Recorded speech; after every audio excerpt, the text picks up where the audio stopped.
And listen, I have a very special guest on today for you guys. It's Dawie Roodt from, he's one of the chief economists in South Africa, interviewed always in various news channels, platforms, podcasts, and etc. regarding the state of South Africa and the state of the economy. And, I'm ready to be asking him quite a lot of questions, especially in the future, especially regarding the future of South Africa, the future of young people, job market, the rand, BRICS, the president, the removal of the president, the GNU, how it affects. We're going to get into so many things, and I want you to stay really connected. I want you to share this with people right now. Can everybody for me right now, as you're coming on, press me the thumbs up button, press the like button on YouTube.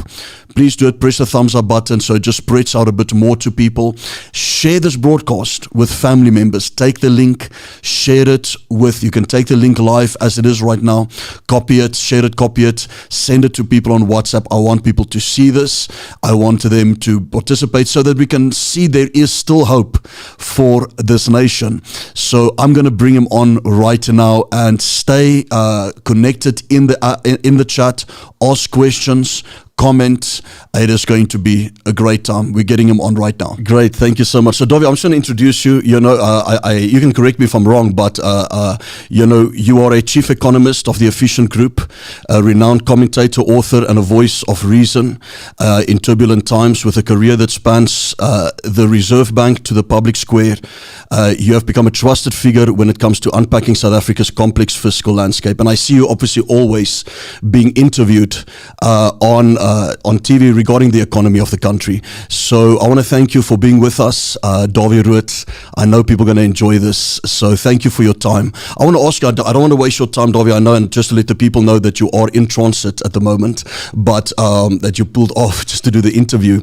So I want to ask you just a few questions, just really a few questions, but I think it is important questions, and you can elaborate the way really that you want. I'm going to get into the GDP and so on, but I first want to ask you, what is your honest prediction of the next election? What do you ascertain is the possibility? Yeah. Okay. Well, we're still driving, but I'm not driving. I'm just a passenger, okay. So I guess it's fine. So don't worry about that. Okay. What's going to happen in the next election? Well, I think an important point to make is that we currently have a so-called government of national unity. I call it the so-called government of national unity because it isn't really. It's more coalition than anything else.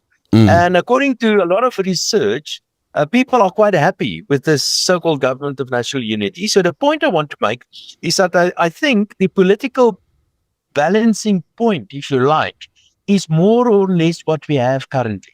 In other words, people like a political formation which resembles something that we have currently. In other words, something between the DA and the ANC. Slightly to the right of the ANC and slightly to the left of the DA. That, I would say, is a sweet spot politically for South Africa. And actually, we do not have... Actually, I believe we need a political party somewhere between the DA and the ANC. Okay, I just wanted to make that specific point. So what's going to happen? Based on what's been happening the last couple of elections, it's fairly clear to me that the ANC will continue to lose support. Even during and we can actually talk about that a little bit, but it's quite interesting to see how the support changed the last couple of months during the first and the second and the third budgets, as an example, or during times when some sort of crisis. We always have some sort of crisis in the government of national unity, to see how the political support for the ANC and the DA changed when there was this debate about VAT, for example. So that's quite interesting. But trying to answer your question, I think the support for the ANC will keep on dwindling. Clearly, people are seeing the ANC for what it is, and it is a corrupt and incompetent ANC organization. That is what it is, and I suspect they will continue to lose support. And I guess we're talking support in the region of perhaps below 30%, maybe in the region of even 25% for the ANC. In the case of the DA, I think the DA will gain a little bit of support, but not as much as the ANC is going to lose. Probably in the region, I would say 25% is also possible for the DA in the next election. Then when Okay. it comes to the other political parties, and it's important to mention those as well, the Absolutely. EFF, I think, will gradually disappear. And we could talk about that, and I can tell you reasons why I think that. And I also think that the MK party is a party that also do not have a long-term prospects because it's centered around the individual. Like, for example, the EFF, they do not really have an ideology or a policy or policies, economic Yes. policies. I don't see that as a long-term a political party that will survive long term. And the same goes for the EFF. So I think the next election is probably going to be another coalition, will lead to another coalition government. And I suspect that the two biggest parties will be the ANC and the DA, and we will have something similar to what we have currently. Having said that, a few other scenarios are important to look at as well. Firstly, let's see what's going to happen at the local authority election next year. That will be really interesting. It will be really interesting to see if the DA can potentially take over a couple of metros from the ANC. Yeah. Johannesburg is a very good Johannesburg. example, and that Yeah. can change the whole dynamics. Yeah, that is an important one. And then if I was the DA, I will actually leave the government of national unity, say Yes. a year or so before the next general election. And the reason why I say that is because the ANC, quite brilliantly, I must add, created this impression that the ANC basically took over the DA. It was only with this budget debacle that the DA found their voices and their feet in a way, and that they regained some lost support. So I think the DA managed this whole value-added tax debacle quite well as well, and that was really resulted in a significant increase in the support of the DA. So there you have it. My suspicion is that we're seeing the beginning of the end of the DA, but not yet, and it's about time, I would say. Okay. What happens in the event if a GNU breaks up?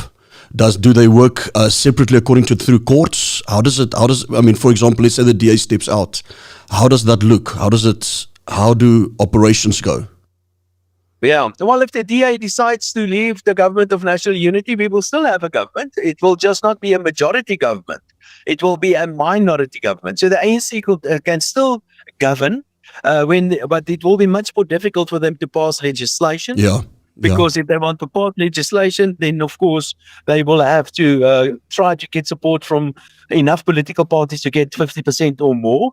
But if the government of national unity falls apart, then there are two possible scenarios. The one is that they can govern as a minority government, but then they are at the mercy of the DA, because the DA can at any moment table a motion of no confidence in the president, and that will lead to the end of Cyril Ramaphosa and probably to next elections.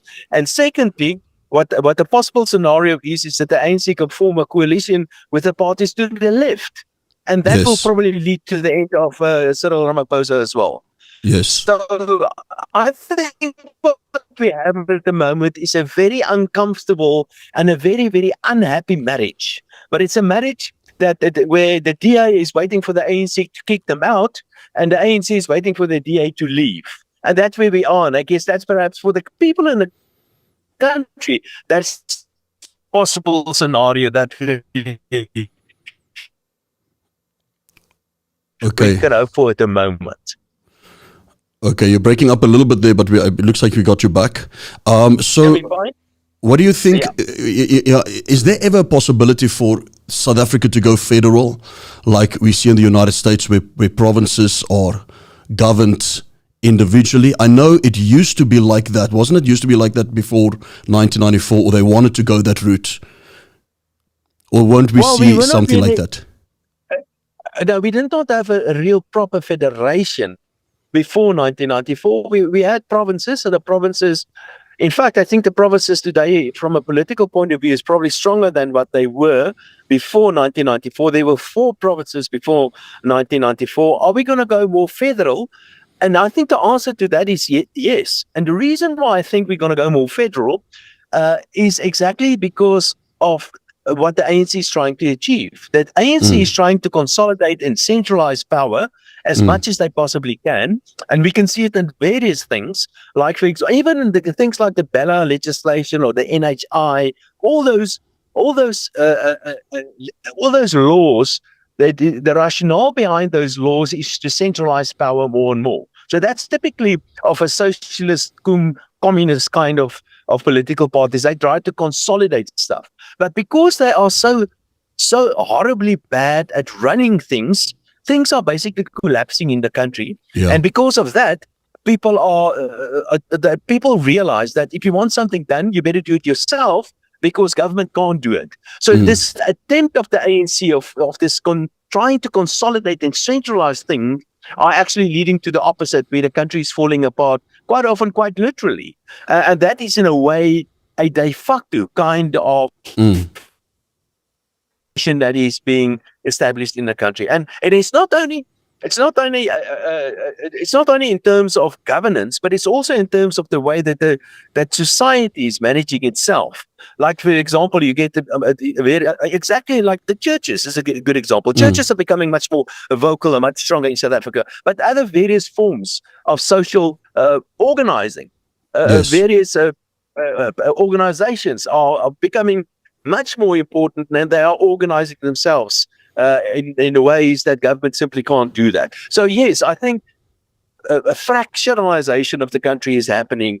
Perhaps not, like I've said, de jure, but in fact, de facto.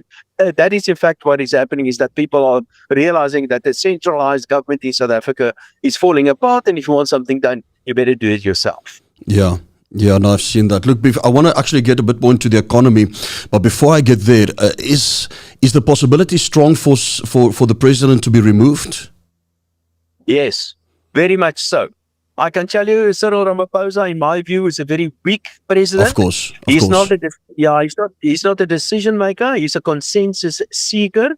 But at this junction, he is crucially important to South Africa, and he's important because and there's a possibility that he can be recalled without a doubt, but it's important to us at the moment, because if you look at the second layer of leaders in the ANC, I must tell you, I have even less confidence in them. It's a mess. It's a mess. And that is people like Paul Masachile, for example, and even Matish, Balula, and Gwede Mantashe, and those guys, I certainly do, and they all are gunning for the presidency. Yeah. In fact, in Chunu, the minister that's just been put on leave because of allegations about corruption in the police, even he was eyeing for the presidency. So that's a quality of people that can potentially take over from a weak president as it is. So it is really a bad choice what we have currently, or even something much worse. So, but certainly that is a possibility that Cyril Ramaphosa can be recalled. Yeah, but that's also a bit of a dilemma for the ANC.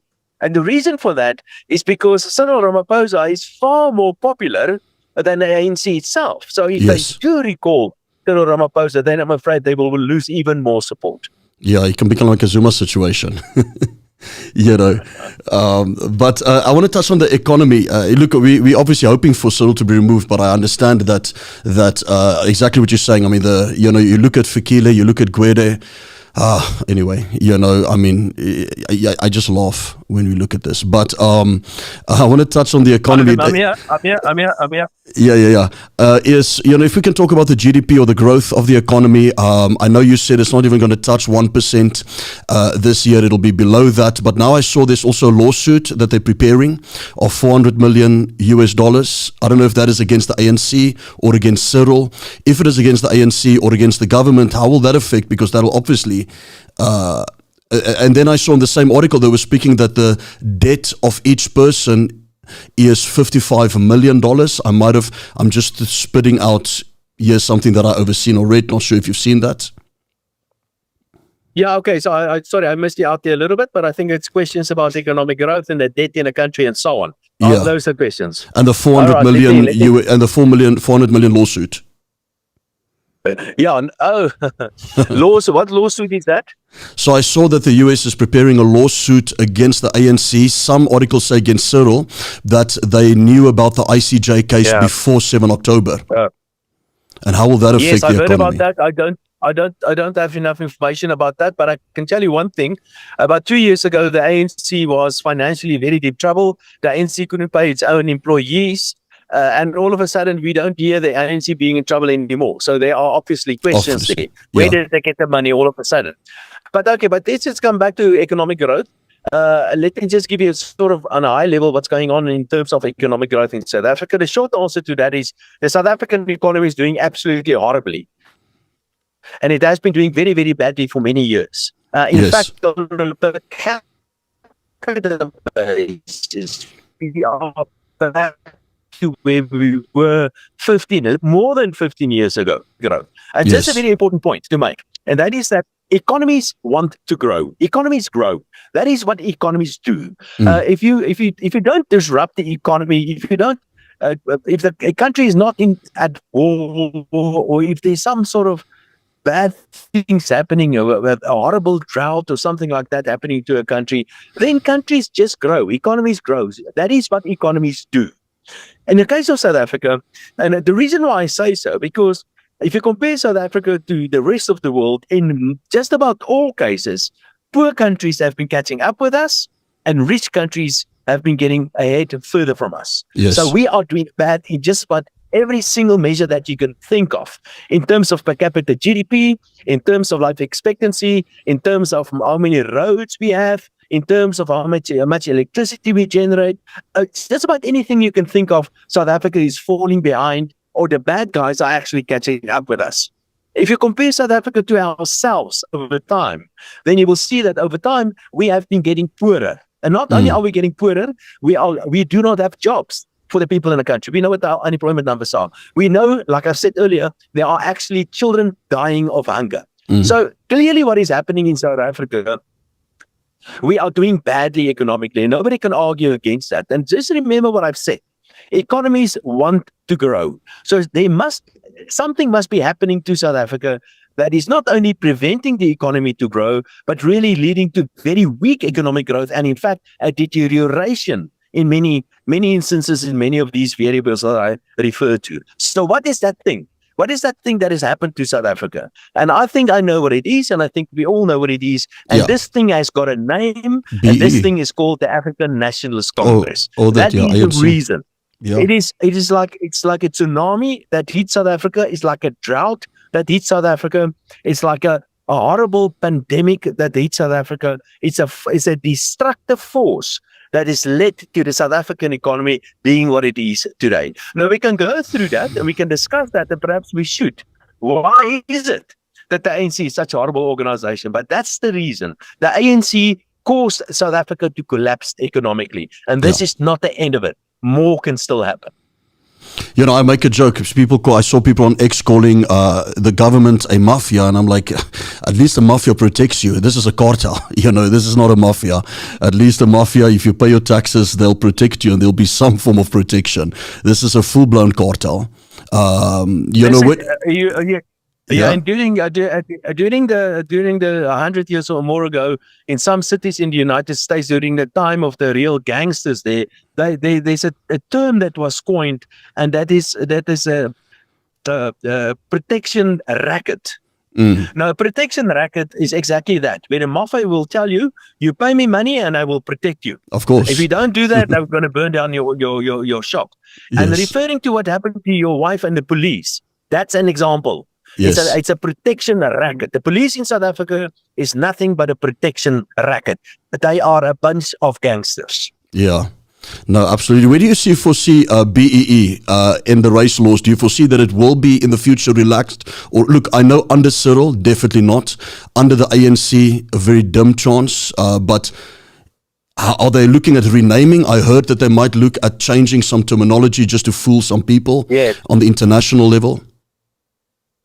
Before I try to answer that, perhaps there's something that we need to understand, and that is to understand why the ANC, why they're doing what they are doing. Yeah. Because, you know, at the beginning, when we go back 30 years ago, there were good guys in the ANC, and I'm sure there are still some good guys in the ANC. Yes. But why is it that things happened the way that it did happen? And there are 4 reasons why it happened the way it did happen. And the first one is that the ANC is ideologically got stuck somewhere in the 1920s. It is a socialist, communist, developmental kind of organization.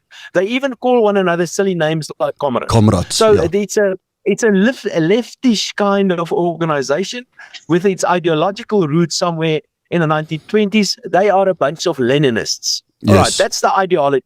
an ideology like that simply does not fit into a modern economy. Flowing from an ideology like this, you get certain policies, obviously. And here you can see the policies that the ANC stand for are policies like, for example, expropriation. Expropriation is typically what you would expect from a socialist, communist kind of government. Yes. And that's what we got. And that's why they have that. Even legislation like Bella legislation, Yes. which centralizes power in the hands of politicians, that flows from an ideology of socialism. So Yes. it all makes sense. But again, those policies are wrong for a modern economy. So that's the second thing. The third thing that the ANC stands for is that the ANC also stands for cadre deployment. Now, cadre deployment, there's another name for cadre deployment, and that is called incompetence. Because you employ people not because they are good at what they're supposed to be doing, they are loyal to the party. Yes. And that's yes. the reason. And that's the reason why we've also seen the state-owned enterprises collapsing under the excuse was that we have to empower black people, for example. Yes. And but the reality is simply we want to appoint people that are loyal to the party. And the fourth thing that this ANC stands for is corruption quite often. And if you put these four things together, the inevitable outcome will be what we have today. But coming back to your BEE question. So BEE has morphed into something else today. Initially, I was in favor of BEE. But today what we have in a form of BEE, it's ideologically driven and it's interwoven with this whole process that I've just described of what the ANC is and what the ANC stand for. So you use a BEE as an excuse. Today, actually, we have to rename that. We shouldn't be calling it BEE. We should call it BBE, or Black Billionaire Empowerment, because that's what it has become. Of course. Under the socialist kind of government, socialism always lead to some sort of dictatorship, and that is what the ANC has become in a way. And and whenever you get your opportunity, you use your ideology, you use that as an excuse to extract from the economy. And that is what BEE has become. BEE has become a tool in the hand of government to enrich their own their own cadres and their own party loyalists. And that is what it has become. It is horrible for the economy. It is destroying the economy. It's leading to weak investments and weak economic growth. And that's just an excuse. Because, in fact, I am very, very much in favor of real BEE. And real BEE means that you give the people in South Africa, in fact, in favor of empowerment, generally speaking. If you really want to empower people, you give them world-class education, you give them water, you give them electricity, you give them a pavement, you give them a safe environment. That's what you do if you really want to empower people. What do we have? We don't have electricity. We don't have water. We don't have pavements. We don't have a proper safe environment. In fact, the police are stealing from us. Yes. And that leads to disempowerment and certainly not empowerment.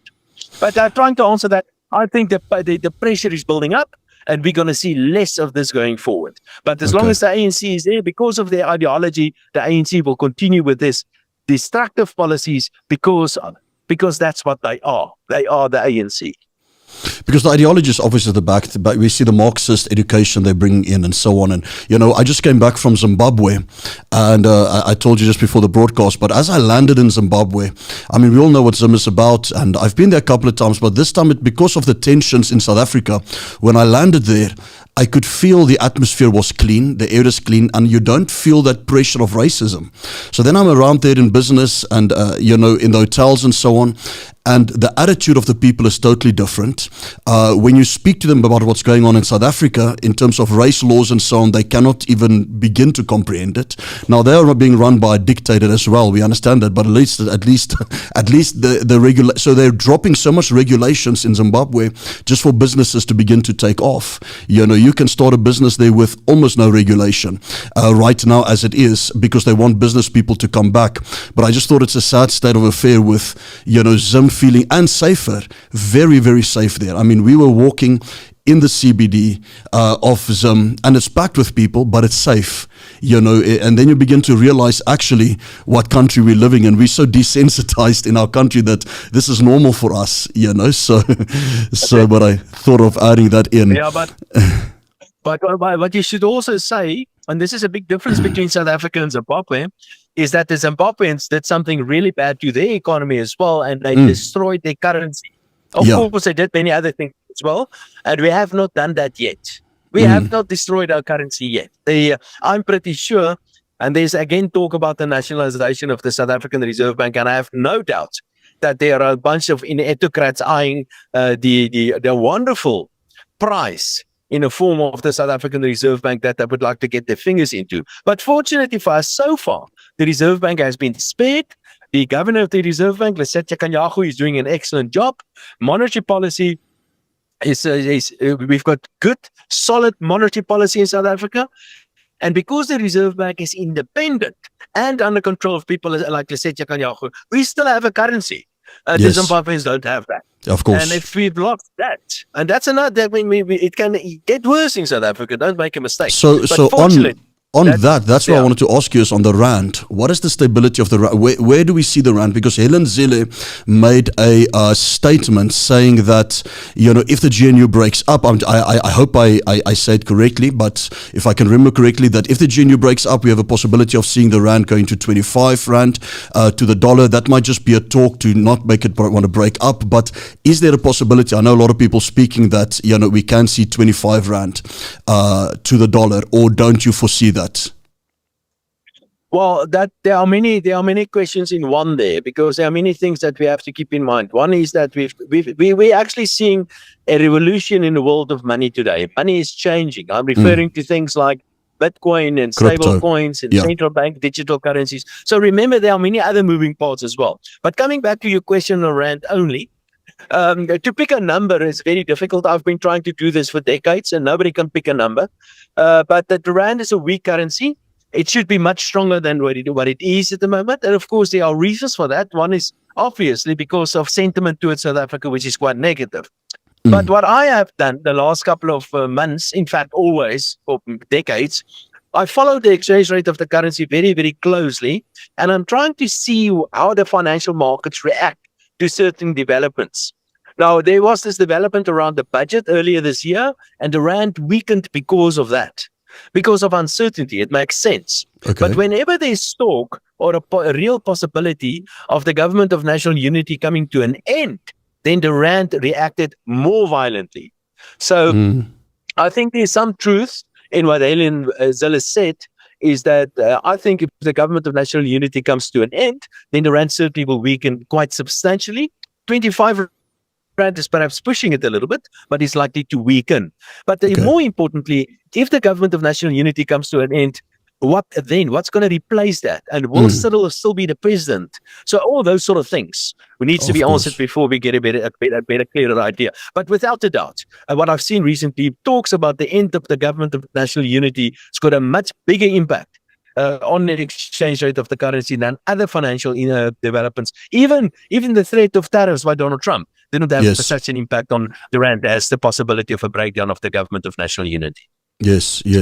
On that question, before I move just to the next section, what I want to ask you about the future of young people and so on. But before I get there is, with the rand, look, I did a thing I'm busy with my investments, and I had to make a decision to move monies out of the country because I saved a lot of money. And even just for our church, we're busy with a building project of almost $7 million, and, you save to get that. But then you realize the inflation and devaluation of the rand if you keep it too long in rand. So I did something on I don't know if it is correct, but ChatGPT told me that the rand's inflation on a historical trend is 6% a year, and an extra devaluation of the rand is 5%. And then it says that the rand is losing 11% per annum. That I had to move our monies immediately to something like the Swiss franc or something like that. But is that true? I know you've been mentioning inflation as to 3%. What is the actual number of people's money safe in the rand? Do you suggest to keep it another currency?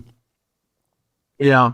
Again, just come back to what I've just said about the world of money is changing and changing quite dramatically. Maybe one day we can have a chat about that. Our money is changing because that's very interesting. Mm.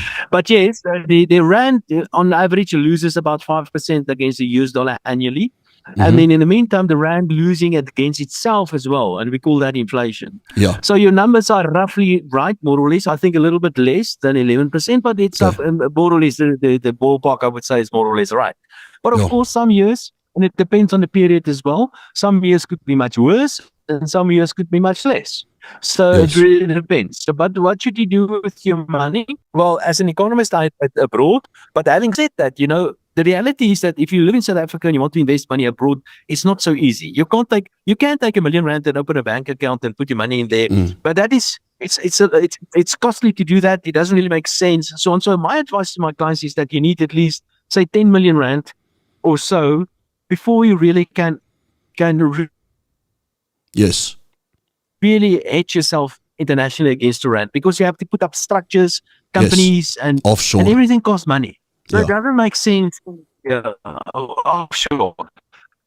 Yes, if you can and you have the money, move money offshore, and that's indeed what I do for my clients. But you have to have a lot of money. R1 million is not enough. Of course. Even 5 million rand is not enough to do that. Yeah. And then coming to South Africa, there are many where we can still. Oh, I think I've lost you for a moment. No, it's fine. Are you still there? Yeah. Are you still there? Okay? There are still good investments in South Africa where you can protect yourself against the weak currency. One example is that you can invest in a JSE, which is very attractively priced. So it is a cheap market, and there you can buy equities that actually hedge you against the exchange rate of the currency. Richmond is a very good example. Sasol is a good example. And there are many other companies that are listed on the JSE, which can be seen as international hedge.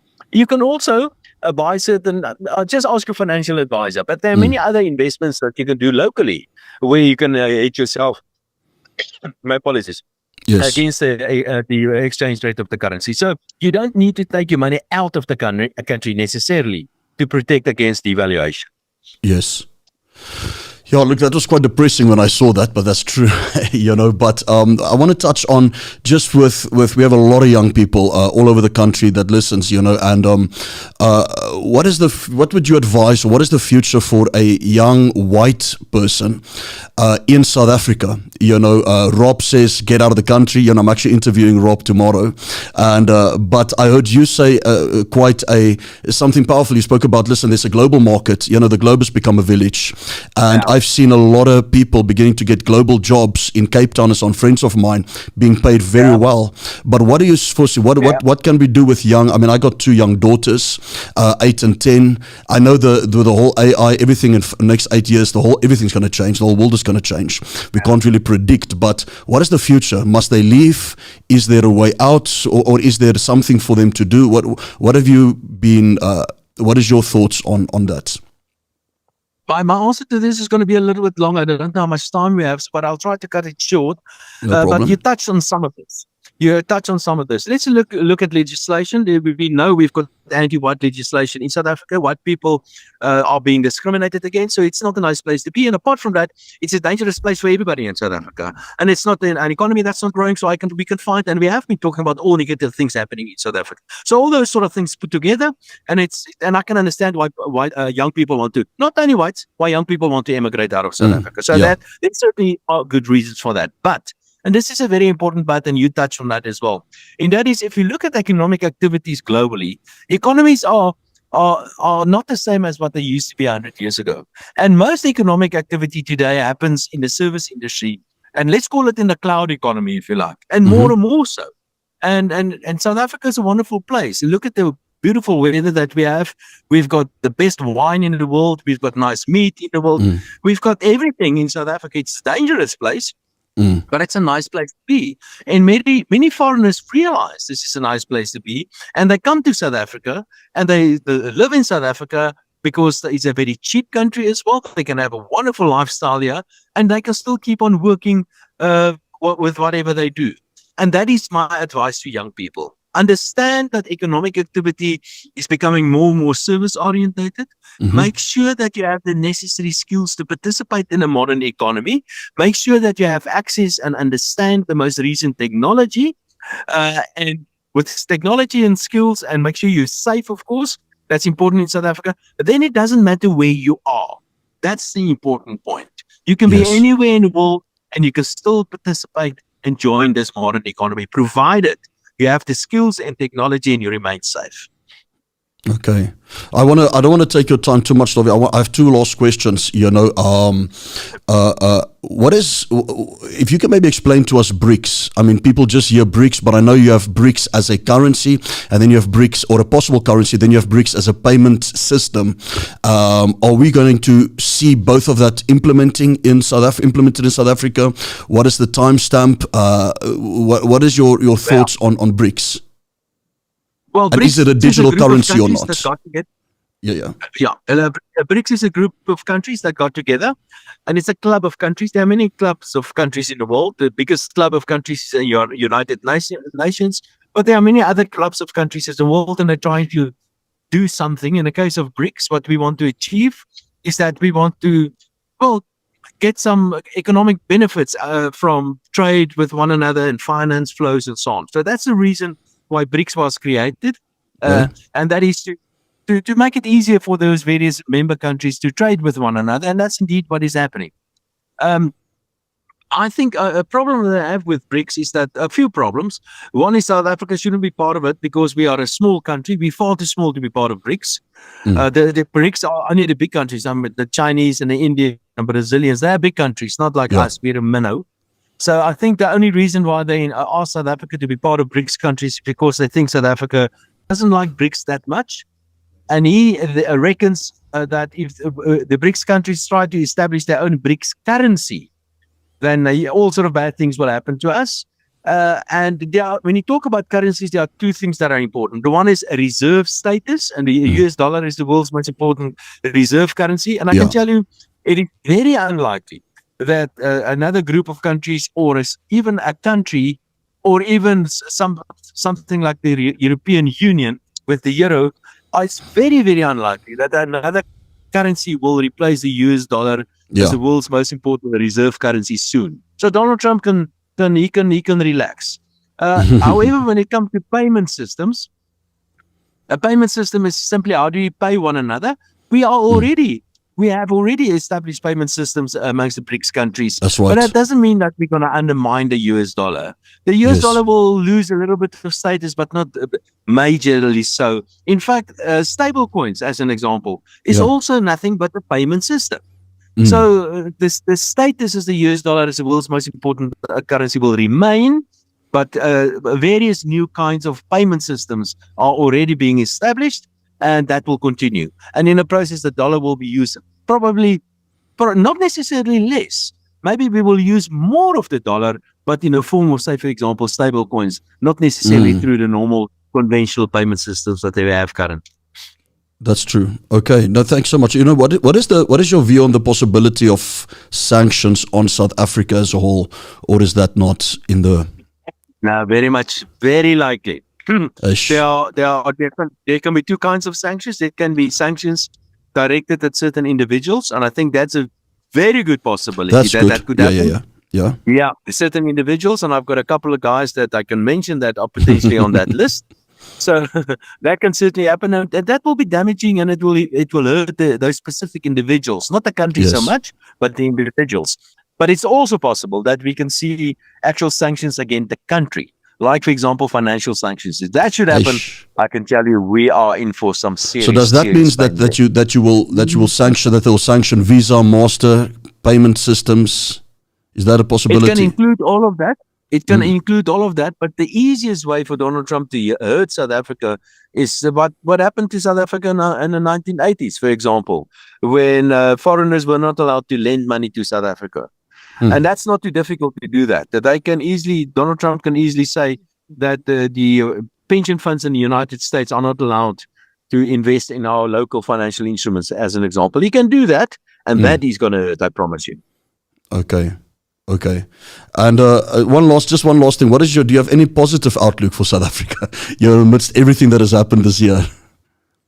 Well, the positive outlook is, and if we touch on that, is that, and I've mentioned one or two things.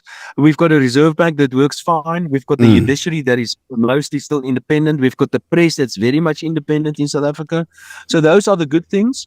And I think what we also have is that we've got a lively and active democracy. And that is, we're going to use the same democracy to get rid of the ANC. So that's a good thing, and that's still alive. And we also mentioned, we spoke about how economies are becoming more virtual, how it's becoming more in the cloud. Yes, all those things are good things. So it's not only doom and gloom for South Africa. There are many good things happening, that are still in the country. And I don't think we don't have a future. We certainly have a future, but we've identified the problems. Let's see if we can fix the problems as well. And democracy will hopefully, democracy will eventually help us to get rid of the ANC. Awesome. No, that's great. Dawie, thank you so much for your time. I don't want to keep you up. I know you're in the car there. I really appreciate it. We must do this again maybe in another time, and because there's so much to talk about.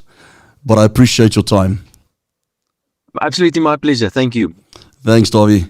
Bye-bye. Goodbye.